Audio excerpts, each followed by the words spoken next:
प्रिय श्रोते हो, विकास बलवंत शुक्लचा नमस्कार. आपण ऐकत आहोत आनंदवन प्रयोगवन या डॉक्टर विकास आमटे यांनी लिहिलेल्या पुस्तकाच्या पहिल्या प्रकरणाचा तिसरा भाग, म्हणजेच प्रकरण पहिले भाग क.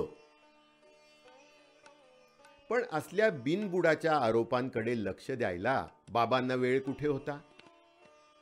SCIचे स्वयंसेवक आनंदवनात 3.5 महिने राहिले.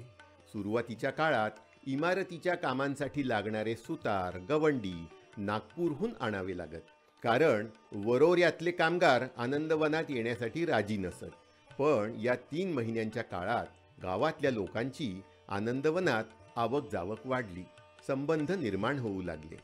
आपल्या गावातल्या संस्थेसाठी परदेशी लोक राबतायत हे बघून वरोऱ्यातल्या काही नागरिकांनी पुढाकार घेऊन या स्वयंसेवकांच्या जेवणाची जबाबदारी स्वीकारली. गावातले काही लोक, विद्यार्थी श्रमदानासाठी आनंदवनात येऊ लागले. वरोऱ्याच्या रेल्वे स्टेशनवरील कर्मचारी वर्गाने तर आनंदवनासाठी विहीर खोदून देण्याचा संकल्प केला आणि तो पारही पाडला. अशा रीतीने 1954 पर्यंत केवळ कुष्ठरुग्णांच्या साथीने सुरू असलेल्या आनंदवनाच्या विकासात बाहेरच्या जगाची साथ मिळायला सुरुवात झाली. पण तोपर्यंत बाबांनी कुष्ठरुग्णांमध्ये एक आत्मविश्वास तयार केला होता. त्यामुळे बाहेरच्या जगाकडून मदत स्वीकारताना आनंदवनाने कधीही लाचारी स्वीकारली नाही. आमच्या पाठीशी उभं राहणं ही आनंदवना इतकीच तुमचीही गरज आहे, अशा आत्मसन्मानाने कुष्ठरुग्णांनी ही मदत स्वीकारली. बाबांच्या कामाचं वेगळेपण होतं ते या दृष्टिकोनात. हा सगळा इतिहास ऐकत अनुभवत आम्ही मोठे होत होतो. यातल्या काही घटना आठवतात, काहींची केवळ धूसर चित्र डोळ्यांसमोर आहेत. एक नक्की, आम्ही लहान असतानाचं आनंदवन आठवतं ते भरपूर काम करणाऱ्या माणसांनी भरलेलं, अशक्य हा शब्द शब्दकोशात नसलेलं, सतत काही ना काही नवं करून पाहण्याची इच्छा असलेलं, एकमेकांची काळजी घेणारं आणि दाराशी आशेने आलेल्या प्रत्येकाला आपल्या कुटुंबात सामील करून घेणारं. 50 ते 60 या दशकाचा एकत्रितपणे विचार केला तर या काळात आनंदवनात प्रामुख्याने शेती बहरली, गाई म्हशी आल्या, डेअरी सुरू झाली. आनंदवनाची माहिती हळूहळू बाहेर पोहोचू लागली. त्यामुळे समाजाने, कुटुंबाने वाळीत टाकलेले अनेक कुष्ठरुग्ण आशेने आनंदवनात येऊ लागले. कुष्ठरुग्णांची संख्या वाढू लागल्यावर नव्या इमारती उभ्या राहू लागल्या, उद्योग सुरू झाले. या सगळ्या कुष्ठरुग्णांना सामावून घेऊन नवा समाज उभा करायचा या ध्यासाने बाबा पछाडलेले होते. कुष्ठरुग्णांना समाजाची भीक नको आहे, ते स्वतःच्या पायावर उभे राहू शकतात हे समाजाला दाखवून देण्याच्या ईर्षेने ते पेटलेले होते. आनंदवनाला आत्मनिर्भर बनवण्यासाठी बाबांनी स्वतःला अक्षरशः गाडून घेतलं. या काळात बाबांच्या जोडीने अनेक कार्यकर्तेही तयार होत गेले. त्यातले बरेचसे अशिक्षित होते, पण तरीही समोर येतील ती सगळी कामं ही मंडळी शिकून घेत होती. शंकरदादा जुमडे हे त्याचं उत्तम उदाहरण. शंकरदादा आहे आनंदवनात दाखल झालेल्या कुष्ठरुग्णांच्या पहिल्या फळीतले. त्यांना अगदी तरुण वयात कुष्ठरोग झाला होता. पहिली काही वर्ष ते दत्तपूर कुष्ठधामात उपचार घेत होते. नंतर 1953च्या दरम्यान ते आनंदवनात येऊन दाखल झाले. बाबांच्या तालमीत ते असे काही तयार झाले होते की बस. त्यांनी सोमनाथचा प्रकल्प तर समर्थपणे उभा केलाच, पण बाबांप्रमाणेच अनेक कार्यकर्तेही घडवले. भाऊ नागलेवार हे आणखी एक वेगळं उदाहरण. ते कुष्ठरुग्ण नव्हते, कामासाठी आनंदवनात आले आणि इथलेच झाले. ते सुद्धा अशिक्षितच, पण आनंदवनातलं सुरुवातीचं सगळं बांधकाम त्यांनीच केलं. त्यांच्या हाताखालीही कितीतरी माणसं तयार झाली. बाबा त्यांना आनंदवनाचा चीफ इंजिनियर म्हणायचे. अशी इतरही अनेक उदाहरणं देता येतील. शिवाय प्रत्येक माणूस मल्टीटास्किंगमध्ये पटाईत. सुरुवातीच्या काळात आनंदवनातल्या कुष्ठरुग्णांमध्ये आपापसात लग्न होत नव्हती, पण नंतर ताईच्या आग्रहानेच बाबांनी या लग्नांना संमती दिली. आनंदवनाने कुष्ठरुग्णांना आत्मसन्मान आणि आर्थिक स्थैर्य मिळवून दिलं होतं. पण आपली सुखदुःख वाटण्यासाठी जोडीदार असणं ही देखील एक माणूस म्हणून त्यांची गरज होतीच, ती ताईने ओळखली. केवळ कुष्ठरोग झाला म्हणून त्यांना प्रेमापासून आणि शारीरिक गरजांपासून वंचित ठेवता कामा नये याची जाणीव बाबांनाही होती. त्यामुळे कुष्ठरुग्णांची आपापसात लग्न होऊ लागली. त्यातले बरेचसे पुनर्विवाह होते. नवऱ्यांनी सोडलेल्या बायका आणि बायकांनी सोडलेले नवरे. काही वेळा कुष्ठरोग नसलेल्या व्यक्तींनीही कुष्ठरुग्णांचा जोडीदार म्हणून स्वीकार केला आणि आनंदवनातल्या एका वेगळ्या अध्यायाला सुरुवात झाली. आनंदवनात अगदी पहिल्या काळात झालेल्या लग्नांमध्ये मंगलाष्टक म्हणायला गोनी दांडेकर, तुकडोजी महाराज, रावसाहेब पटवर्धन अशी मंडळी होती, हे सुद्धा मला आठवतं. लग्न झाल्यामुळे कुष्ठरुग्णांच्या निवासाची रचना बदलली. एकाच वसाहतीमध्ये पण छोटी छोटी स्वतंत्र घरं असलेल्या इमारती बाबांनी बांधून घेतल्या. बाबांनी या वसाहतीला दिलेलं नाव होतं कम्यून. सर्वांनी एकत्र राहावं, एकत्र काम करावं, एकत्र खावं प्यावं, मजा करावी आणि त्याचबरोबर प्रत्येकाचं खाजगीपणही जपलं जावं, अशी या कम्यूनची रचना होती. आनंदवनातलं पहिलं कम्यून बांधलं गेलं ते स्विस एड एब्रॉड या स्वित्झर्लंड येथील संस्थेच्या मदतीने. या कम्यूनला बाबांनी नाव दिलं मुक्ती सदन. या वसाहतीची रचनाही बाबांनी विचारपूर्वक केलेली होती. एका वर्तुळाकार ब्लॉकमध्ये 3 घरं होती. यातल्या 2 घरांमध्ये 2 कुटुंब राहतील आणि तिसऱ्या छोट्या खोलीत एखादं वृद्ध जोडपं. त्या 2 तरुण कुटुंबांचा आधार या वृद्ध निराधार जोडप्याला होईल आणि कुटुंबालाही घराशेजारी कुणीतरी वडीलधारं माणूस मिळेल असा विचार त्यामागे होता. तरुण कुटुंबांनी वृद्ध पालकांना दत्तक घ्यावं अशी बाबांची कल्पना होती. 1960 मध्ये मुक्ती सदनच्या उद्घाटनाच्या वेळी स्वित्झर्लंडचे भारतातील राजदूत जॅक्स अल्बर्ट कुता आनंदवनात आले होते. त्यांनी यावेळी काढलेले ऐतिहासिक उद्गार माझ्या अजूनही लक्षात आहेत. कोणत्याही सामाजिक संस्थेच्या कामाचं ब्रीदवाक्य असायला हवं असं त्यांचं वाक्य होतं. ते म्हणाले होते, you help me to help you to help yourself. या उद्घाटनाच्या वेळी बाबा म्हणाले, इथे 50 रोगमुक्तांचे संसार फुलणार. त्यांच्या खुरटलेल्या जीवनाला इथे नवी पालवी फुटणार. पण या कुष्ठरुग्णांनी तिथे केवळ उपचार घेत राहावं असा त्यांचा विचार नव्हता. आनंदवनात दाखल झालेला प्रत्येक जण नवनिर्मिती करेल, नवे प्रयोग करेल असं बाबांना वाटायचं. ते म्हणायचे, कम्युन्समधले रोगमुक्त इथे सहकारी पद्धतीने आधुनिक तंत्राने शेती करतील, गोपालन, कुक्कुटपालन करतील, निरनिराळे कारखाने चालवतील. या नव्या प्रयोगाला ग्रामीण विद्यापीठाचं स्वरूप येईल. पुढे अशी अनेक कम्युन्स आनंदवनात उभी राहिली आणि बाबांच्या कल्पनेनुसार तिथे शेती आणि व्यवसाय या दोन्हींमध्ये प्रयोग होत गेले. मुख्य म्हणजे एकत्र जगण्याचा, एकत्र शेती उद्योग करण्याचा, सहकाराचा प्रयोग या कम्युन्समध्ये यशस्वी झाला. या सगळ्या घडामोडींचा एक भाग बनूनच आम्ही वाढत होतो. सुरुवातीच्या काळात जेव्हा आनंदवन समाजापासून तुटलेलं होतं तेव्हा आम्ही दोघं भाऊ एकमेकांचे मित्र होतो. पुढे शाळा सुरू झाली तेव्हाही कुष्ठरोग्यांच्या वसाहतीतून आलेली पोरं म्हणून आमच्यासोबत बोलायलाही कोणी तयार नसायचं. आम्ही बापुडवाणे एकटेच वरोऱ्याच्या शाळेत जायचो आणि एकटेच परत यायचो. सोबत असायची ती आनंदवनातल्याच सोडायला आणायला येणाऱ्यांची. महादेव आंबेकर हे बाबांचे पाठीराखे अनेकदा आमच्यासोबत असायचे. महादेव भाऊ वरोऱ्याचे. ते नगर परिषदेच्या वाचनालयात साफसफाईचं काम करत.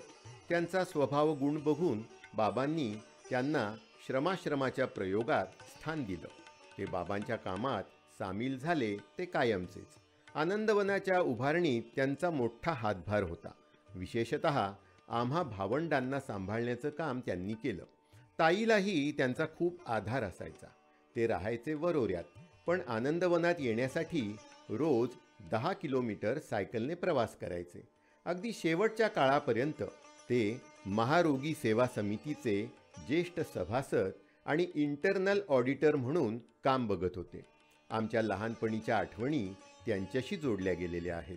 लहानपणी आम्हाला सोबत होती ती अशा मोठ्या मित्रांचीच. पुढे हळूहळू ही दरी कमी होत गेली आणि आम्हाला मित्र मिळू लागले, शाळेत आणि बाहेरसुद्धा.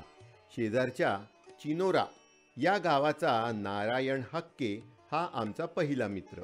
त्याची गुरं तो आनंदवनाच्या परिसरात चारायला आणायचा. त्याच्याशी आमची दोस्ती झाली. मग तो आमच्याबरोबर शाळेत येऊ लागला, आमच्याच वर्गात बसू लागला.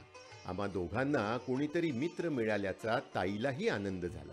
नारायणच्या घरची परिस्थिती तेव्हा फारशी बरी नव्हती.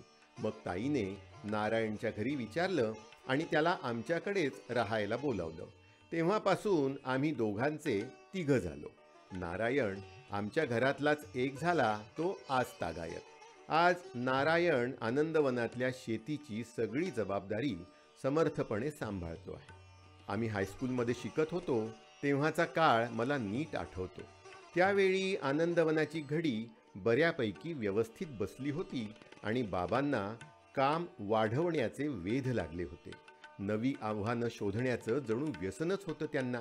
ते म्हणायचेही, we crave to discover new challenges and accept them. 1955 मध्ये बाबांनी नागपूरजवळ अशोकवन हा प्रकल्प सुरू केला. तिथे बाबांनी शहरी कुष्ठरुग्णांसाठी वसाहत उभी केली. इथेही शेती बहरू लागली. आनंदवनाचा व्याप सांभाळून बाबांच्या तिकडे खेपा सुरू असायच्या. पुढे अशोकवन एक स्वतंत्र प्रकल्प म्हणून उभा राहिला. शिवाय नागपूरजवळ असल्याने आनंदवनासाठीचं लॉजिस्टिक्स सेंटर म्हणून या प्रकल्पाचा खूपच उपयोग झाला.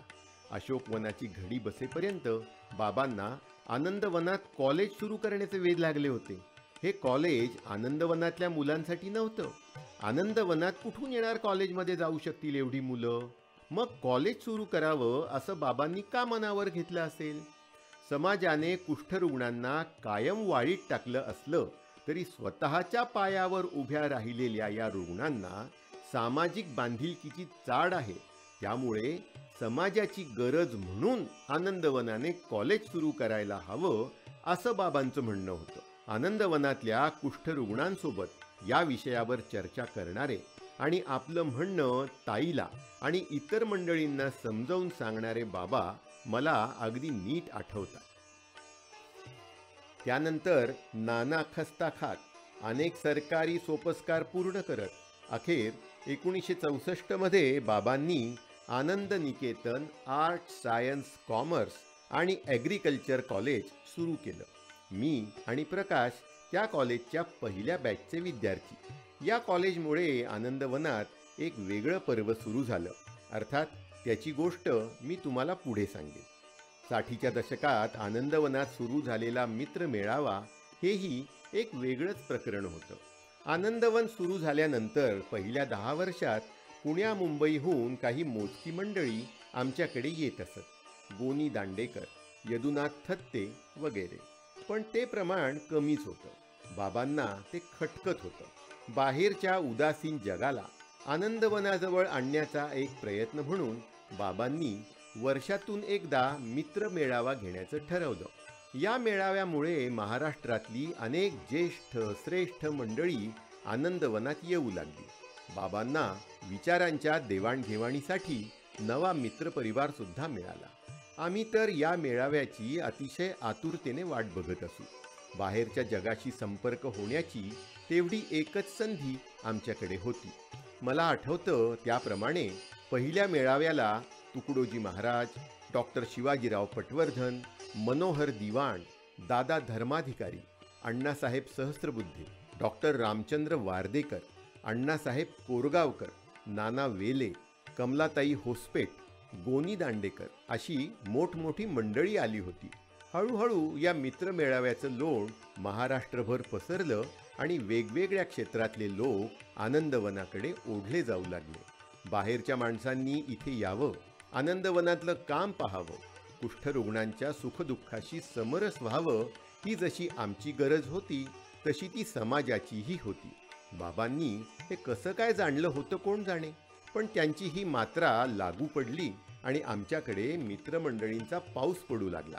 पु ल देशपांडे, वसंतराव देशपांडे, कुमार गंधर्व, विष्णू चिंचाळकर अशी एकाहून एक माणसं बाबांशी जोडली गेली. या मित्रमेळाव्यांनी बाबांसह सगळ्या कार्यकर्त्यांना भक्कम मानसिक आधार दिला, आर्थिक मदत केली. एवढंच नव्हे तर या मेळाव्यांमधून पुढे अनेक कार्यकर्ते सुद्धा उभे राहिले. मला आठवतं, मित्रमेळाव्याच्या दिवसांमध्ये आनंदवनात जणू उत्सवाचंच वातावरण असायचं. हजारोंच्या संख्येने येणाऱ्या देशविदेशातील नव्या जुन्या पाहुण्यांचं आदरातिथ्य करायला बाबा आणि ताईंना अतिशय आवडायचं. त्यांच्या जेवणखाणाची बडदास्त ठेवण्याचं काम आनंदवनातल्या बल्लवाचार्यांनी मोठ्या कौशल्याने केलं. खरं तर आनंदवनाचा स्वतःचा व्याप इतका मोठा झाला होता की भोजन व्यवस्था हा इथला एक उद्योगच होता.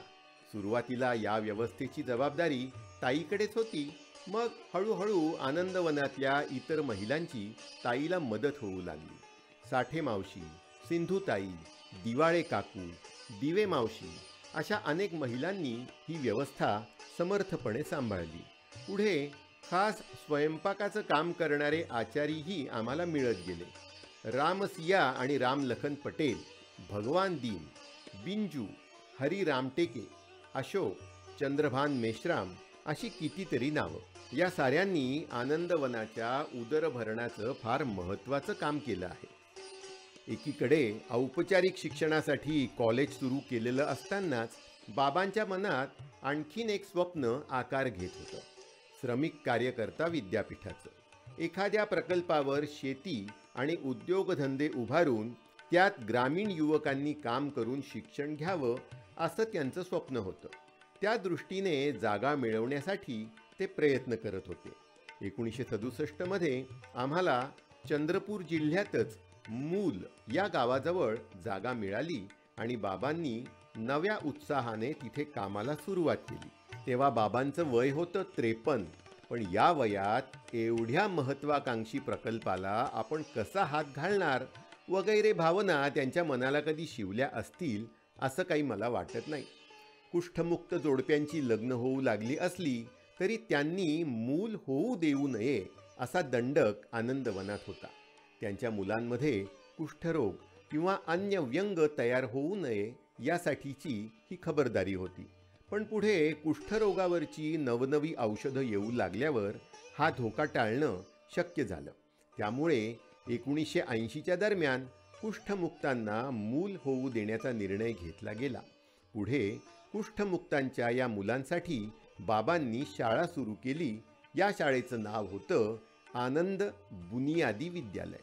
आनंदवनाची माहिती बाहेरच्या खेड्यापाड्यांमध्ये पोहोचू लागल्यावर कुष्ठरुग्णांसोबतच आणखी एका वर्गाचा ओढा इकडे सुरू झाला. अंध, अपंग, कर्णबधीर माणसं आणि मुलं. बाबांनी या साऱ्यांना आनंदवनात सामावून घेतलं. खरं तर आनंदवन ही संस्था कुष्ठरुग्णांची, त्यामुळे आम्ही अंध अपंगांना घेऊ शकत नाही असं बाबांनी म्हटलं असतं तरी ते काही चूक ठरलं नसतं. पण बाबांच्या दृष्टीने कुष्ठरुग्ण हे एक निमित्त होतं. समाजाने अव्हेरलेल्यांना निर्मितीक्षम आणि स्वयंपूर्ण बनवण्याच्या ध्यासाने ते पछाडलेले होते. त्यामुळे आश्रयाच्या अपेक्षेने आलेल्या प्रत्येकाला आनंदवनात स्थान मिळालं आणि त्यातल्या प्रत्येक माणसामुळे आनंदवनाला नवं आव्हान आणि नवं काम उभं करण्याची प्रेरणा मिळाली. आनंदवनाचा पसारा वाढत गेला तसं एक गाव म्हणून लागणाऱ्या सोयी सुविधांचाही विचार करावा लागू लागला. त्यामुळे आनंदवनात रस्ते उभे राहू लागले, पोस्ट ऑफिस सुरू झालं आणि बँक सुद्धा आली. सांगायचा मुद्दा असा की 1966 मध्ये मी आणि प्रकाश डॉक्टरकीच्या शिक्षणासाठी नागपूरला गेलो. तोपर्यंतचं प्रत्येक वर्ष नव्या घडामोडींनी भरलेलं आणि भारलेलं होतं. आनंदवन सुस्थिर करणं, वाढवणं, नवे प्रकल्प सुरू करणं, नव्या योजना आखणं यात बाबा आकंठ बुडालेले असायचे. हे सगळं प्रत्यक्षात आणण्यात ताई आणि आनंदवनातल्या इतर साऱ्या सहकाऱ्यांचाही तितकाच वाटा असायचा. त्यामुळे आपलं स्वप्न साकार करण्यासाठी भरपूर कष्ट करायचे आणि त्या कष्टांचा भरपूर आनंद लुटायचा हेच खरं जगणं असं आम्हाला कोणी वेगळं सांगण्याची गरजच नव्हती. आमच्या दृष्टीने जगण्याचा तो एकच मार्ग होता.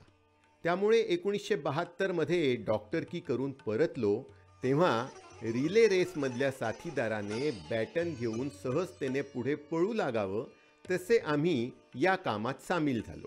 मी आणि माझे सहकारी आनंदवनात, तर प्रकाश आणि त्याचे सोबती हेमलकशात. अर्थात आमच्याकडे बॅटन सोपवून बाबा निवृत्त झाले नाहीत. शेवटच्या श्वासापर्यंत ते कोणत्या ना कोणत्या कामात गुंतलेले राहिले. आनंदवनात तर ते होतेच, पण सोमनाथ, हेमलकसा, भारत जोडो, पंजाबमधलं peace by peace mission, Narmada Bachao Andolan अशा नाना स्वप्नांना ते आकार देत राहिले. या सर्व काळात आनंदवनातील आम्ही सर्व कार्यकर्ते त्यांच्या साथीने, त्यांच्या मार्गदर्शनाखाली आणि बहुतेकदा त्यांच्या सहमतीने, कधी त्यांच्या विरोधात जाऊनही आनंदवनाचं कार्य आणि विचार पुढे नेण्याचं काम करत राहिलो. साधारण 40 वर्षांपूर्वी माझ्यासोबत आनंदवनात एक नवी पिढी कामात रुजू झाली. या पिढीने बाबांचं स्वप्न स्वतःच्या अंगी भिनवलं आणि आपली वाट चालायला सुरुवात केली. या वाटचालीतला पहिला अध्याय आहे आरोग्य सेवेचा. या ठिकाणी आनंदवन प्रयोगवन या पुस्तकाचं प्रकरण पहिलं समाप्त झालं.